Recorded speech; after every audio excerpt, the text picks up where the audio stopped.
Thanks for joining me on your news and current affairs program, Politics Today, that comes live simultaneously on independent television and radio.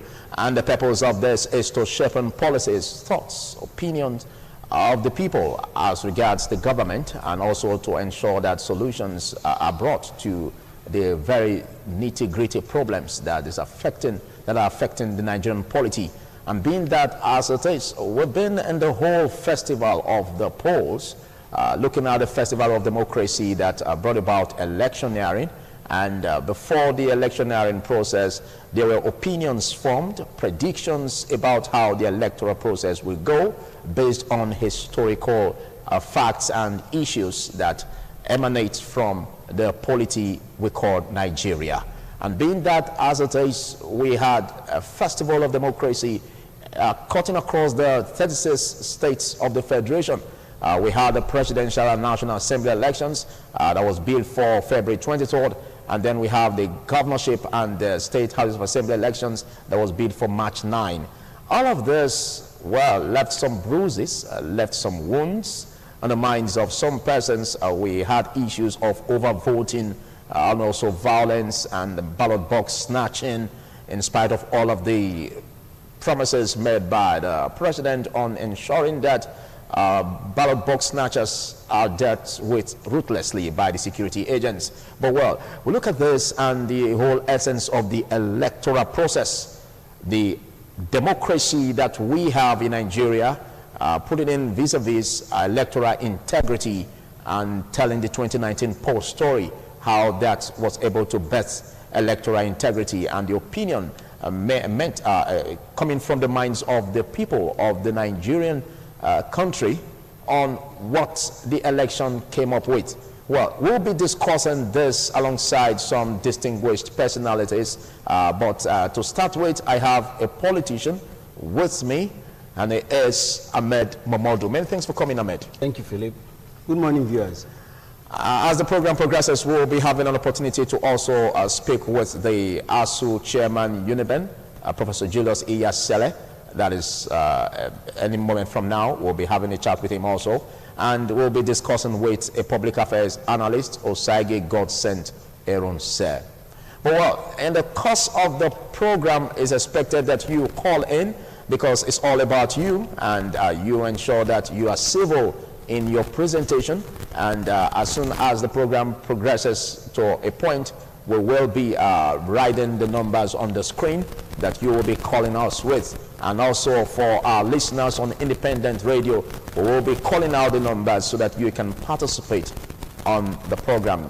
Using our various social media platforms will also help you to drop in your comments, and then as soon as we get it, we'll also be bringing it to our distinguished guests for them to analyze and also react upon it. The whole essence of this is to ensure that we have a better polity. Looking at the rerun election that will be taking place in 6 states where there was inconclusive elections, which include Plateau State, Sokoto, Bauchi, Adamawa, Benue, Kano. It's important that we also put our voices on that. But quickly, let you know that I'm the host on the program, Philip Omo-Dupont. And looking at what we have here, Ahmed Momodu, the whole issue of the electoral integrity of the process, looking at what happened, transpired, there's this impression raised by some Nigerians that instead of using a 21st century method, INEC decided to use a very ancient electioneering process, and as a result of that, we are having these irregularities. Do you think the style or process used or method used by INEC is any way to rub off on the integrity of the electoral process?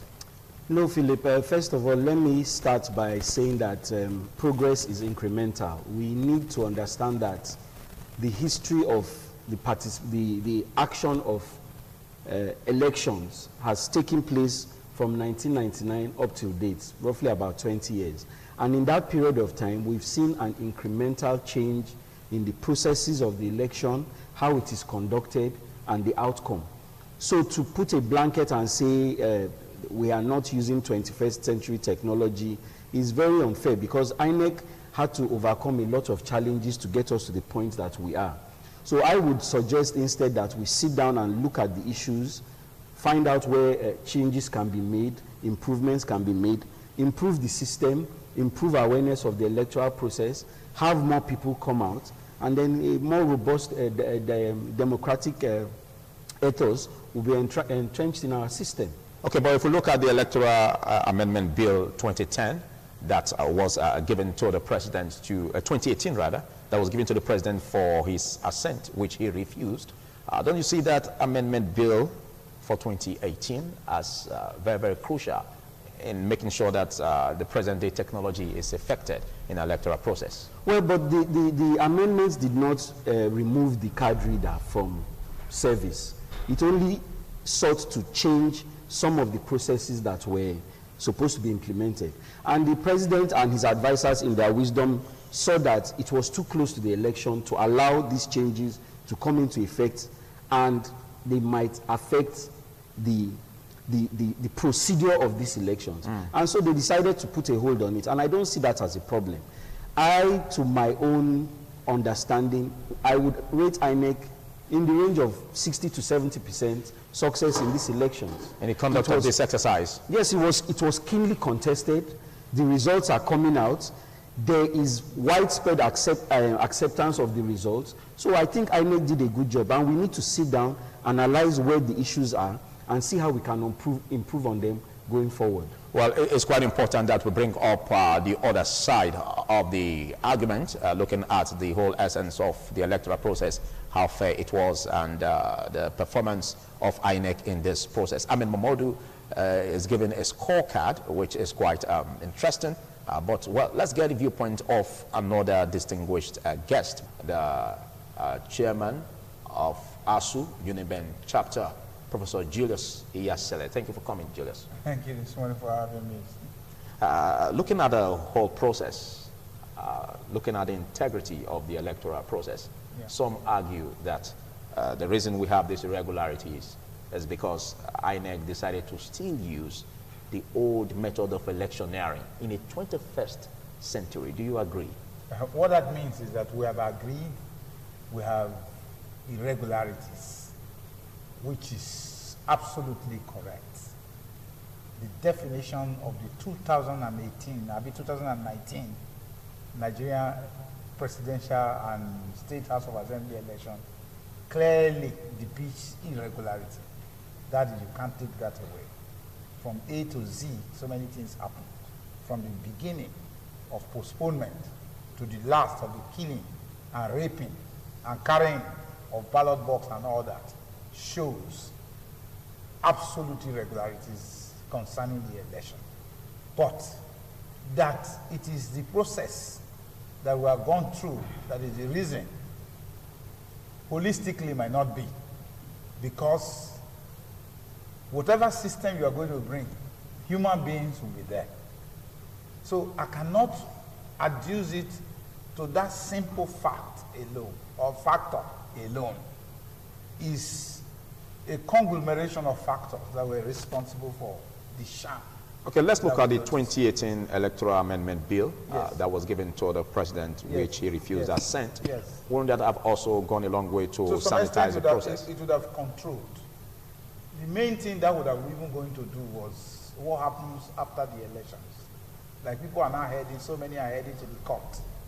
Of course, if it was outlawed or it has been put into law that if you conduct any election without the card reader or whatever, anywhere, those votes were going to be cancelled. Of course, it would have made sense if they got to court. That was the essence of the argument many of us prefer, that we needed that electoral bill to at least help to control. That is the basic, but not holistically or totally saying that that was the only reason. It was because of the system we were practicing. Yes, there are advantages from one system to the other. The MOSU system of option A4, queue behind your candidate, had its flaws, you understand. This evil method that secret ballot or open secret, and all of them, they all have their advantages and disadvantages. Then if we also move up to the electronic voting, we're also still going to have problems because human beings are also still here. Because lately, you have heard of what we call fake alert. So if you sell goods now and you ask a client to go and pay to the bank and you get an alert, it's not concluded that the transaction is genuine. Yes, you must cross-check again. And confirm from your bank. Yeah, confirm from your bank because it's easy to not give an alert that is fake. And so if by electronic voting we're going to use also ATM machines and all that, we also need to cross-check whether that alert, as it were, or a result that is given at the collation center actually comes from a genuine source. Okay. So you see, we have so many things. Before now, Ahmed Momodu gave a performance evaluation of INEC, which was very, very impressive in terms of their performance so far. But now you're talking about the human factor that also played out in some places where there were irregularities and inconclusive elections. Would you, by that, say it affects the performance of INEC? We lay credence to that INEC. Yeah, looking at the human factor that INEC, you said could also be responsible. Did we say that INEC performed? No, I want to find out. Have we agreed? But your co-discussant just said that I'm sure INEC performed impressively. My co-discussant is a politician. I'm sure very clearly. I'm sorry taking a swipe on him. But clearly, what do you mean by performance?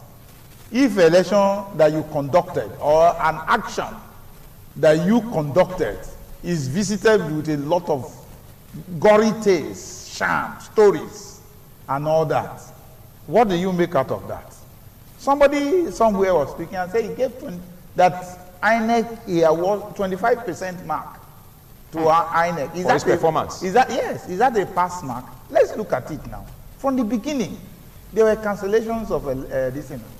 Even the simple payment of payment to those who participated. We have seen riots and protests even before the last election in some states that they were not paid for their. That is the simplest of what you are supposed to have done. That people were going to come to help you carry out some responsibilities, and then to even pay them became a problem. So what are we saying? That paper, documents or electionary materials that were made for one state were found in some other states. Is that a performance? Or that somebody was forced to read the result? Is that a performance? That what they call them now, security agents who were supposed to be at the polling unit became the polling officers themselves? Is that a performance? But don't forget again, this is cutting across the states of the Federation and looking at the massive operations I'm telling you now, of INEC. What that means? The challenges of conducting that election what that means? in the landmass of Nigeria. You know the meaning of that? Don't you take that as you know the meaning of that? You know the implications of what you have just said. Is that Mahmoud would have come out now to apologize to entire Nigerians. Okay. That it was clear that we didn't prepare, we were not ready. Or we had this overwhelming responsibility we couldn't take care of. We had the opportunity to be joined again by the African Director of African Emancipation Movement and also the President of Association for Education and Development, AFED. It's known as but Osagie Godson. My pleasure again. Good morning, Philip. Thank you. Thank you. Good morning. Before I come to you, Osagie, let's finish up with the point the ASU Chairman, Uniben Chapter, Professor Julius Iyasele had. Now, the issue of INEC performing impressively in the electoral process, you had the floor before the break. Yeah, what I was saying was that if you have an election that is greeted with a lot of aberration, you cannot say that election or the participants or those who conducted that election did well. If, for instance, you had a wedding and then you had an event planner. But considering the number of population, considering the size of Nigeria, that is it now. What does it really take and all that? Is it not one president you have over the nation Nigeria? You have one president. So, in fact, what we are simply saying here is that we shouldn't blame the president if anything goes wrong in any part of this country. But as it is, you are supposed to be able to have everywhere, you know, at the tips of your fingers. Okay, but it seems as if your perception of an INEC body that performed well is a perception of perfection. Not because perfection. There is this impression, there is this argument that there's no place we can have an electoral process that is perfect. If you can have a 75%, if you can have a 75% or 60%, not when we're now arguing that INEC has got 25 to 30%. Okay. That is, if you have a 55%, you have a 60%, a 70%, of course you say, okay, they've done fairly well. Is there anything that didn't greet the last election that was conducted? Is it that ballot papers were not carried? Is it that results were not falsified? Is it that people were paid their allowances for conducting the election? I said that women were raped because of this election. We have seen, you know, people, you know, in fact, crisscrossing of responsibility at the polling units and even at the collation centers. Okay. You didn't see that in Port Harcourt they removed the gate that leads to the collation center and all that. So what do we want to make out of all this? Okay, I'll come back to you, Professor Julius, but let me come to you, Sergey Godsend. With all of this, we had this issue being greeted by overvoting, ballot box snatching, and violence. Now, is that in any way affect the electoral integrity? Let me begin by saying that it's sad that at this time we could have the kind of election we had some few weeks back. You know, if you look closely, I have studied some of the comments of the international observers. You know, the ratings are there. Compared to international practices, Nigeria didn't score well. And even compared to the 2015 election. And before this election, I kept on saying it, that we are not likely going to see any big deal, any difference, because the politics was already heated. Politicians, high-placed politicians were already chanting war songs. We were already making hate speech. And yet we have a law in place that we're supposed to check. I think desperation as a factor also played out. See, one of the things I've always said is, let's not make it seem as if to get things right is one mystical thing. I've always argued in different fora that it's not a big deal to get things right. We are not just ready to get things right. I have said after the presidential election that some of the persons that were arrested or caught for thuggery should be prosecuted. And behind every electoral theft or thuggery act, there are sponsors. The politicians that have been indicted should be arrested and prosecuted. It's not a mystical thing. It is only when it comes to the Nigeria situation that will make it seem as if the election is not perfect all over the world. But what are the percentage? At this time, we could still have this kind of election. We adopted. Where we had, I mean, just yesterday saw the news that the military are now trying to investigate the allegation against them on interference with the electoral processes. The international community are already saying that this is a setback compared to what we had in 2015. It's a shame that at this time of our democracy, we could still have such an election. Now that tells us something. Like I've always said, we have problem with leadership. We have problem with political practitioners or political people that have become so more powerful than the system. It's not as difficult as we try to make it seem to get things right. It is obvious that we have a lot to do in our electoral processes. What is credible about an election that people do not have confidence in? Look at the election that followed on March 19th. It was like a voter's appetite.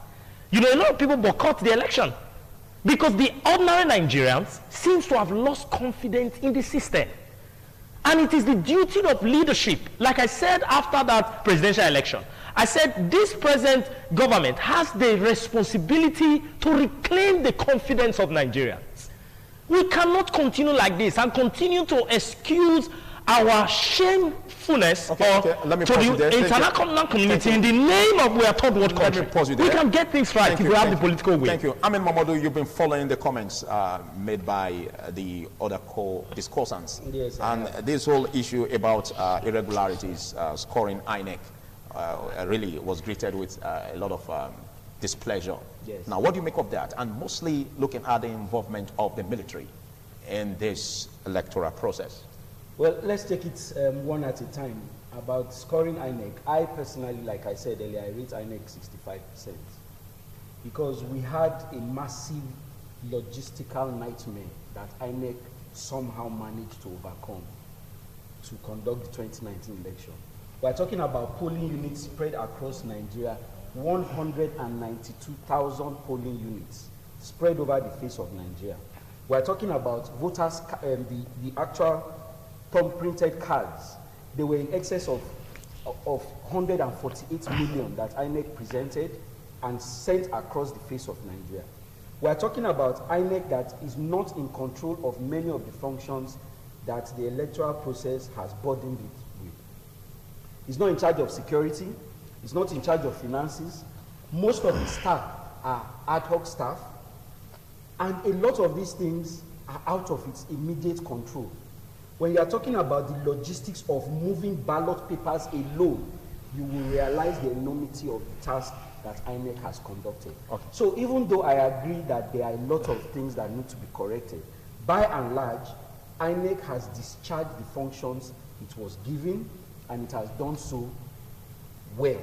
Okay, so, but back to what you said over the polling units, 192,000. Yes. I think you are blowing it beyond the figures. No, those are the figures. Okay. You can confirm.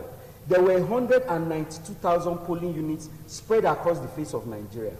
Each of those polling units had a specific serial number allocated to it. Okay. Each of those card readers was programmed to only work on the day of the elections. So when those figures came out, when those papers went in the wrong direction, INEC had no other recourse than to call back the elections and try and move it forward again. So you have to understand. Are you by this saying that the number of polling units seem to overwhelm INEC? No, that's not what I'm saying. What I'm saying is that we are talking about a massive logistic operation, which is not completely in the hand of INEC. Let me use a simple example. Which is not completely in the hand of INEC. Yes, let me use a simple example. Yes. We have 36 states in Nigeria.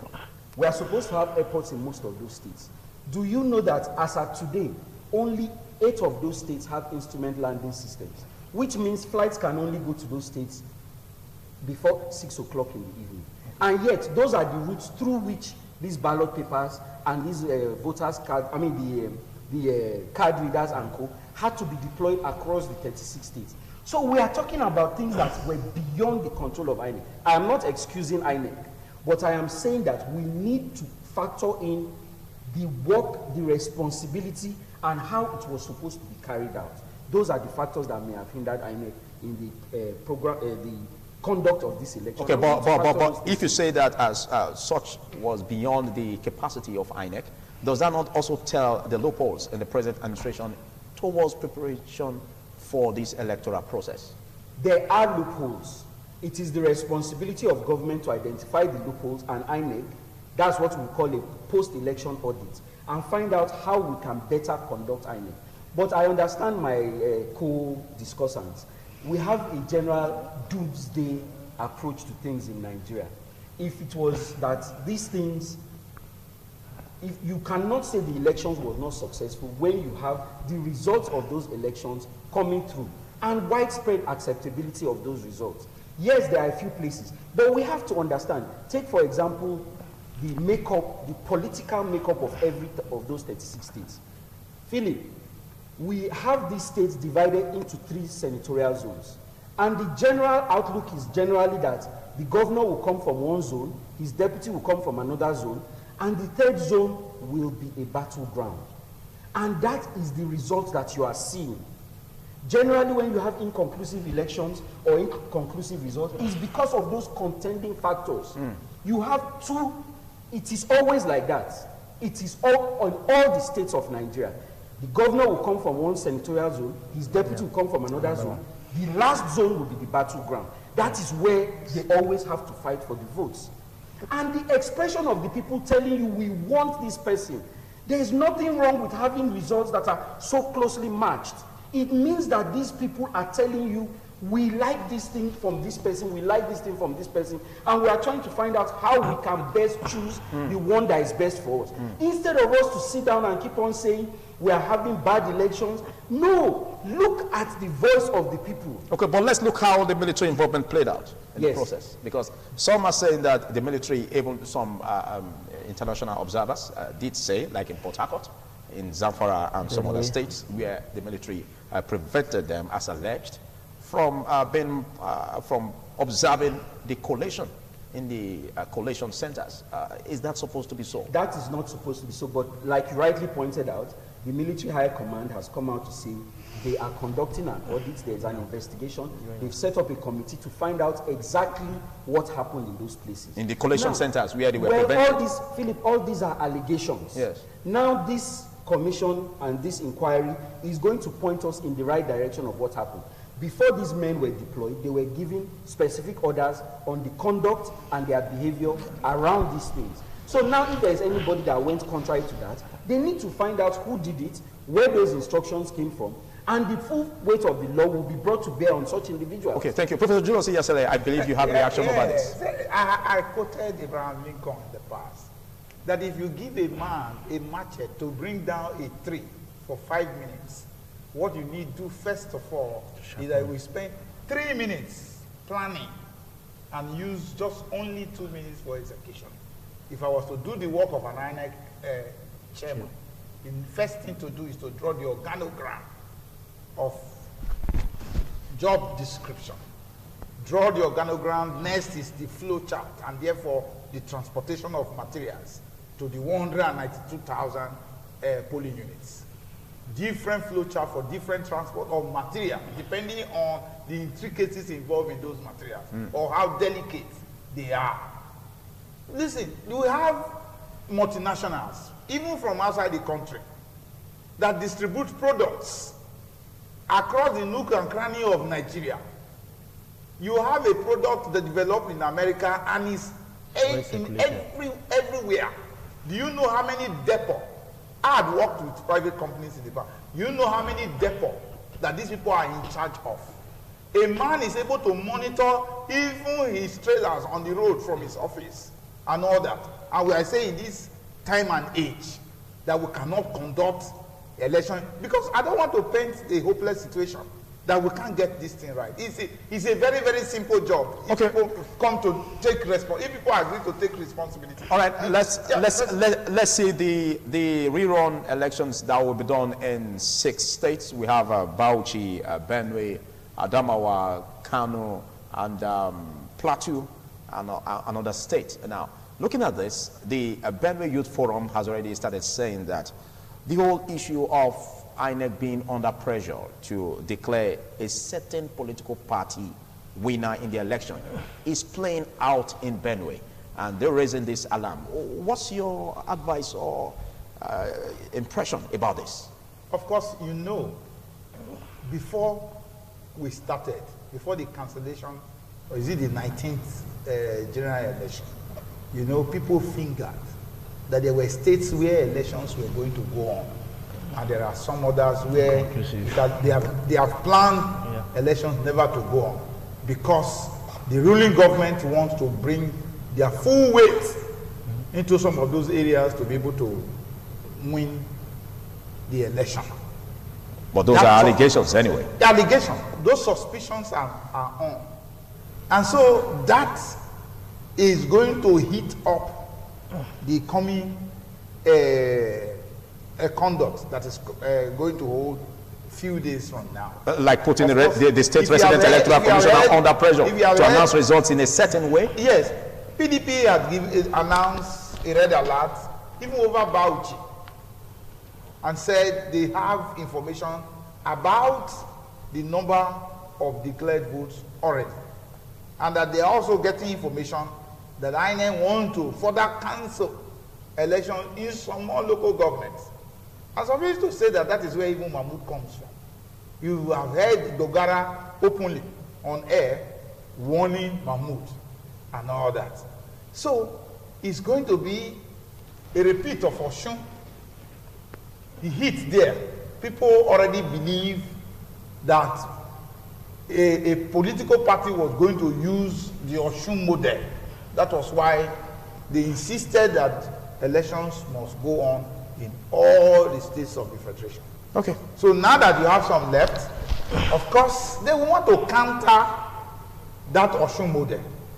And so you see, you know, we reach the boiling point during the conduct of those elections. Okay, let's get your bite also, Sergey Godsent, on the rerun in these 6 states, your expectations and impression. Let me begin by saying that, you know, I think sometimes we try to be economical with the truth. I know we have to be, but the truth is, I have always said that in this nation we have to overhaul the entire system. For me, even the INEC is not truly independent. You know, when you say things, allegations and suspicions, we can see them. We are not blind. Our eyes are open. Okay, look, apart from some of this, look at what is going on in Rivers, for example. Before the election, look at what the 2 major contenders, the 2 major rivals. Look at gladiators. Look at what they said. Look at the war chants. Look at the songs. Then you want me to sit down here and tell you that maybe it's a product of some misconception or misappropriation or maybe inconclusive. There's a reason. Yesterday there was a call that the Rivers State election result should be declared. You know, what I am simply saying is that we must begin to hold leadership to accountability. Okay, but looking at the violence that erupted, like even in Rivers you spoke about. Yes. Let's begin to see this as where did the violence emanate from? Because even the politicians, some of them are very desperate to a point where they ensure that they take this whole process as do or die. The way out what's the way out? What are your expectations as we look at the rerun elections for 2012? The way out is to allow the credibility of the rule of law.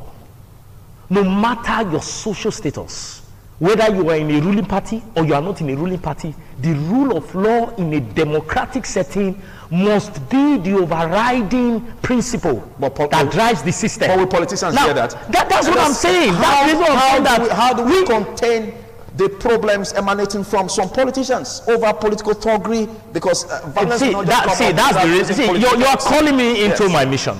We ordinary citizens have to demand freedom. We have to begin to speak out and talk against the evil. For 2 persons, souls have died.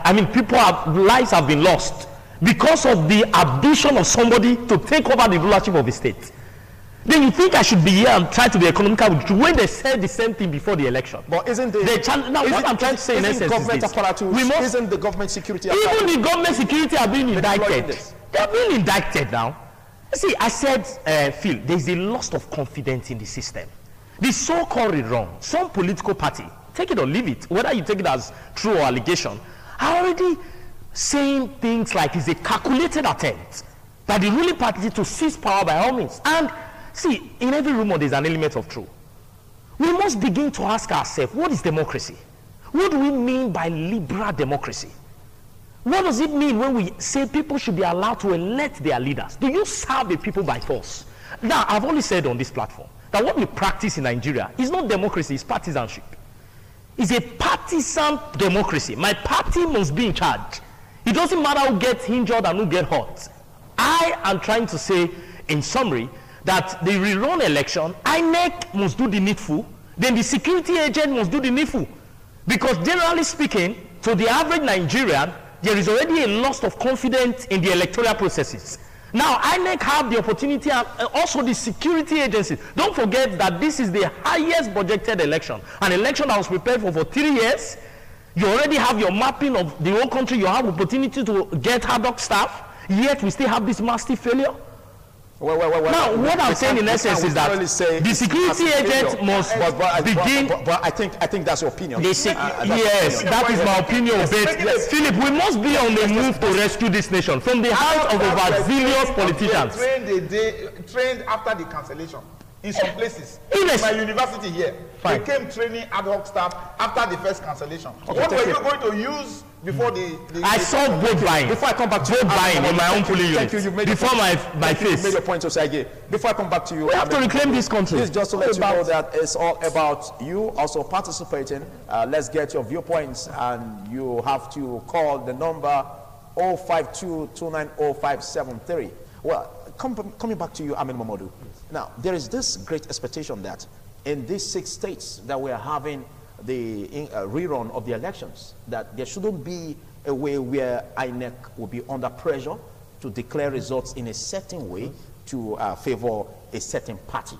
And there shouldn't be the military involvement in a way that it will also disrupt the electoral integrity that is expected in the coming elections. So how do we make this up and make it a sanitized process all the way 23rd March? Hello? Yes, your name? Hello, good morning. My name is Adnan Mokoli from Benin. Okay, go ahead with your contribution. The contribution goes like this. INEC have a pillar in one side. The other side is only have no one say that. You say concerning corruption case, the PDP is there, APC is there, AGA is there, many party is there. How would you press God in that moment, particular time?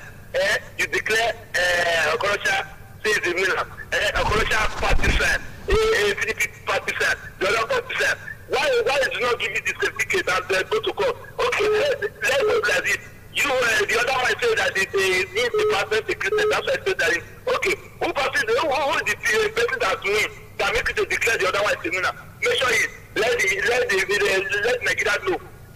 Give INEC is not the one that contest. Let it give the certificate to the people that win. The other one that have a guarantee to go to court. There's somebody that come out with that statement to say INEC do partial, INEC give another.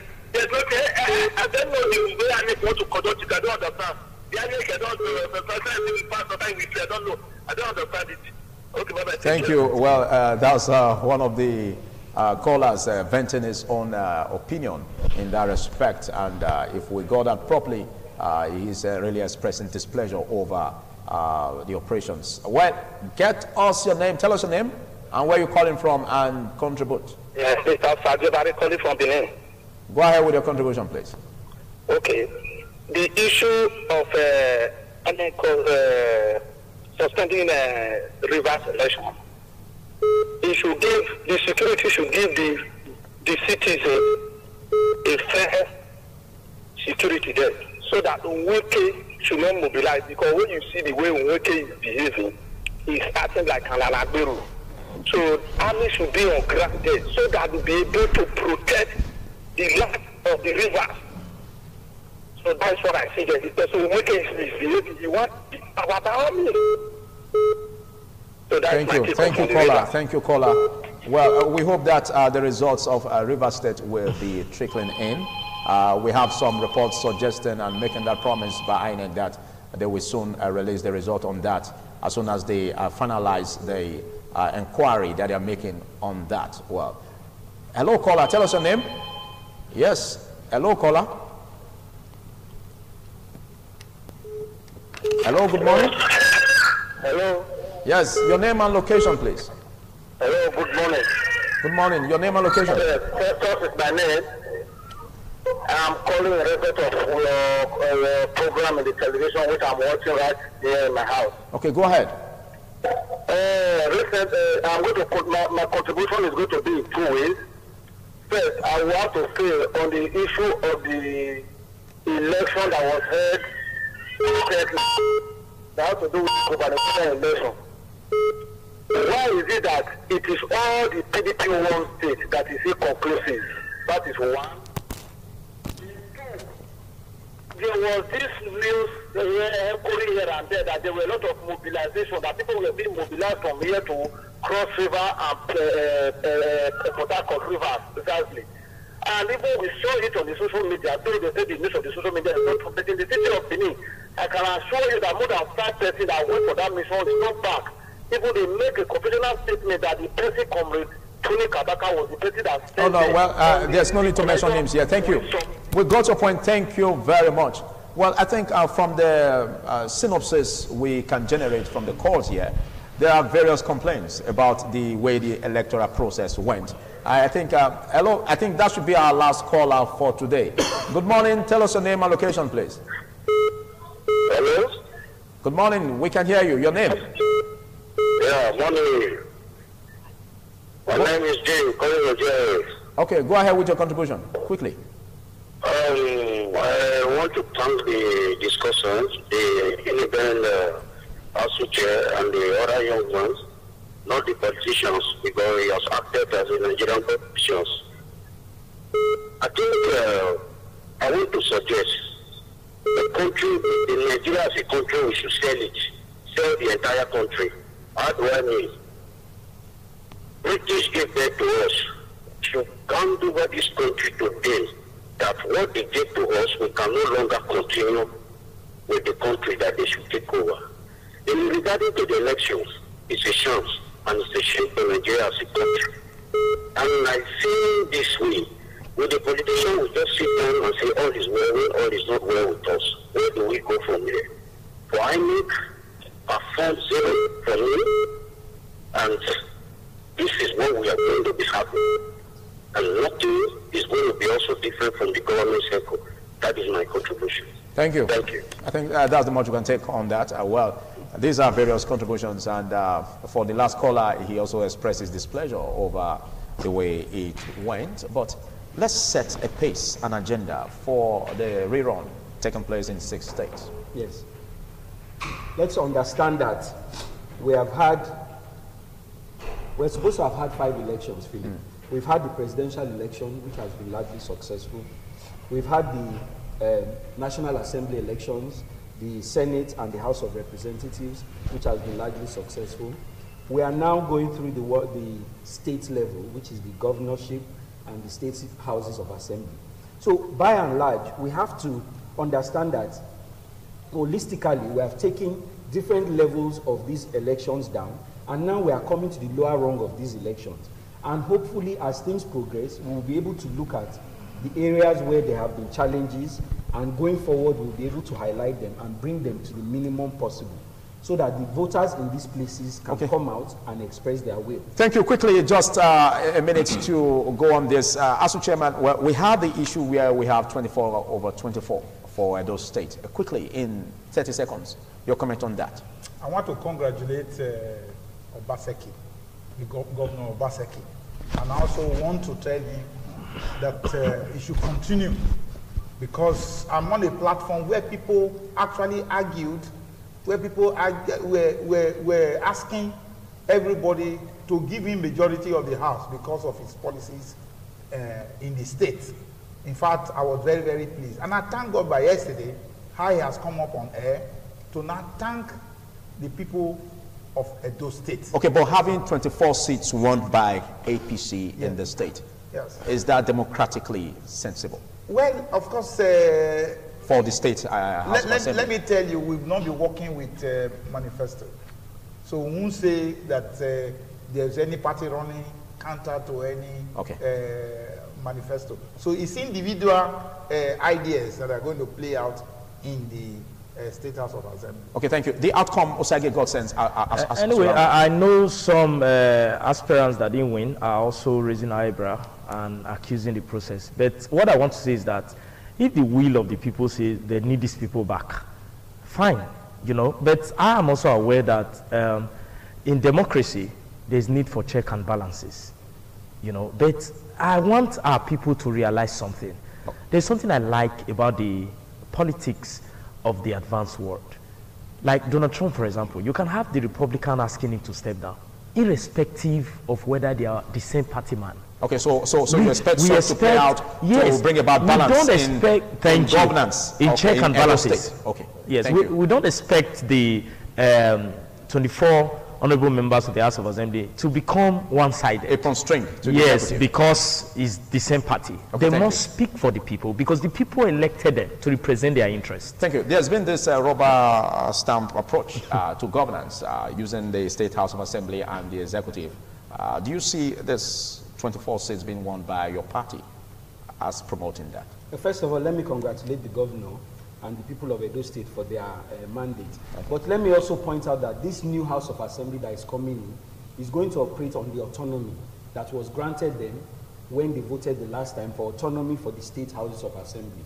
So hopefully we'll be able to see state assemblies nationwide that are holding the governors accountable and speaking on behalf of their constituents and bringing issues to the fore. Thank you, ASUU Chairman UNIBEN Chapter, Professor Julius Iyasele, for coming, and of course, Osage Godsend Erunse, and of course, Ahmed Momodu. Thank you. Well, this will withdraw the curtains on the program for today's edition, Politics Today. Big thanks to our listeners on Independent Radio and, of course, our distinguished viewers on Independent Television. So we'll come your way again sometime next week on the program Politics Today. I'm Philip Omo Gupon, and I'm saying have a beautiful day.